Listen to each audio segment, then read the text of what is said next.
Hello, welcome to my podcast, and today we will be covering psilocybin. My question is, how can psilocybin be used in different aspects of mental health, and can the hallucinogen actions of psilocybin affect behavior? First, harnessing psilocybin's antidepressant-like behavior, depression is a widespread and devastating illness. This study uses mice to show different reactions to psilocybin, answering the premise that psilocybin produces not only powerful alterations of consciousness, but also rapid anti-depression effects. Their results found that a single injection of psilocybin reversed responses.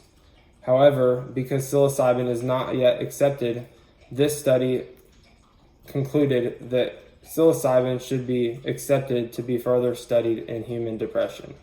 Second, elaborating on the effects of serotonin in a social aspect according to Preller 2016. In this case study, one problem psych patients struggle with is encountering social rejection. Come to find out, serotonin 5-HT, a receptor, reduces the processing of negative stimuli in these aspects of social rejection. In this study, 21 healthy volunteers using functional fMRI headsets are subject to social tests. Their results found that psilocybin doses seem to reduce social pain processing. The receptor controls the social functioning and prospects and targets the treatment of social cognitive impairments and mental illness. Third, evolution.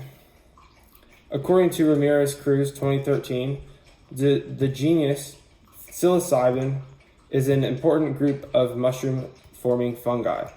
It has been used widely in scarce religious ceremonies for centuries. Note that there are around 300 different known species of this fungi. However, new research has found that these groups are composed of two separate genres, psychedella and Psilocybin. This study focuses on many different observations of mushrooms. Research brought forth that psilocybin does not have a sister group.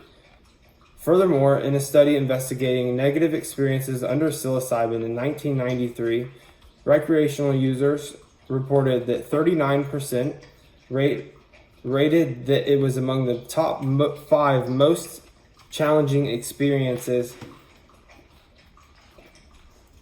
of his or her life. However, 84% still having benefited from the experience. Scientists later associated psilocybin effects as lowered odds of heart disease and diabetes, lower odds of being overweight, lower odds of having depression, overall building of this credibility for being a miracle drug.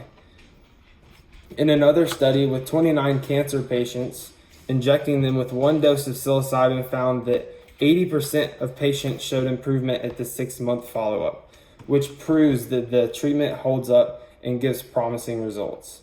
In conclusion, the current outcome of studies with classical psychedelics in patients with unipolar depression is very promising but not yet definite. An Oregon State research study helps provide scientific framework for the future.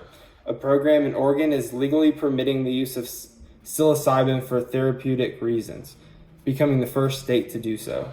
This research was quick to point out that there are many psilocybin-producing fungi that have deadly lookalikes, making it apparent to have more research done for the safety of the public.